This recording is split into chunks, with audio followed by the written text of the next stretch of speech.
It's October 31st, and the strange side of history awaits. Today, we have a magician's final trick, a Halloween inferno, and a murder that still haunts the elite. Let's begin. On October 31st, 1926, the world's greatest escape artist met a fate he could not slip from. Harry Houdini, a man who defied locks, chains, and even death itself, lay dying in a Detroit hospital. Days earlier, he had been struck by a curious college student testing Houdini's famed claim that no punch could harm him. What seemed like a harmless blow ruptured his appendix, yet Houdini, ever the performer, continued his show, ignoring the agony and festering inside him.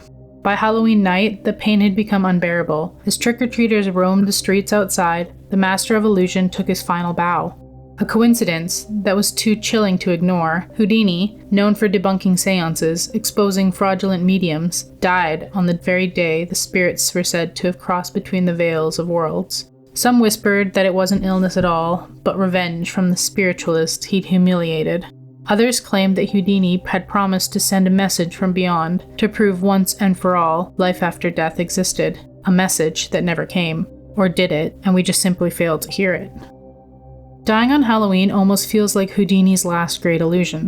One final trick to make sure we'd still be talking about him a century later. The man who escaped every trap could not escape this final one.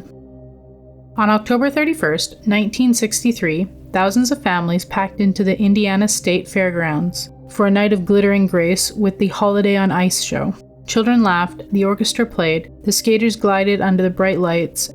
It was supposed to be a celebration, but as the clock neared 11 p.m., the air itself began to tremble. Beneath the bleachers, a leaking propane tank hissed, unnoticed, invisible, and deadly. Seconds later, an earth-shattering blast tore through the arena. The floor erupted into fire, and in an instant, joy turned to chaos. Metal seats twisted like paper, glass shattered, and the lights went out. Among the screams and smoke, more than 50 souls were claimed, with hundreds more injured. The survivors described it as hell on ice. Bodies thrown into the air, the rink covered in debris and flame.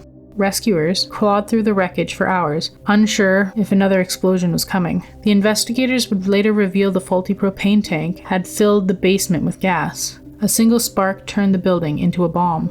On Halloween night, as the sirens wailed through the cities, one thought lingered in every survivor's mind. How could something so beautiful turn suddenly into something so terrifying? The Indiana Coliseum explosion, a night where celebration met catastrophe, and ghosts of that performance still skate in silence. They rebuilt, of course. Shows went on, crowds returned, but for those who survived that night, every flicker of stage light probably felt like a spark before the blast.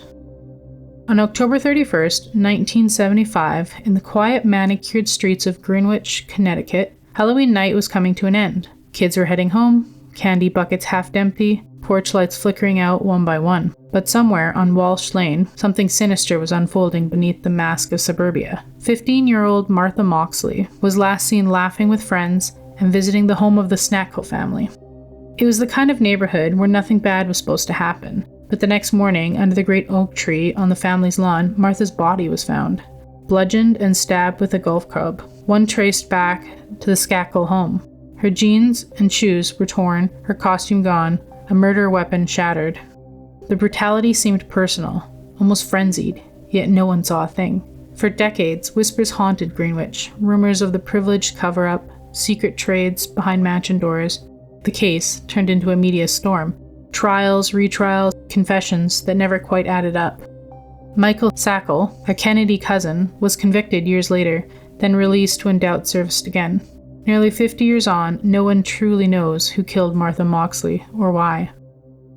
On a night meant for masks and make-believe, one of America's most exclusive neighborhoods learned that even behind the brightest smile, darkness can live next door. Another day, another strange bite from history. Like, comment, and subscribe. Your next eerie dose is just a day away.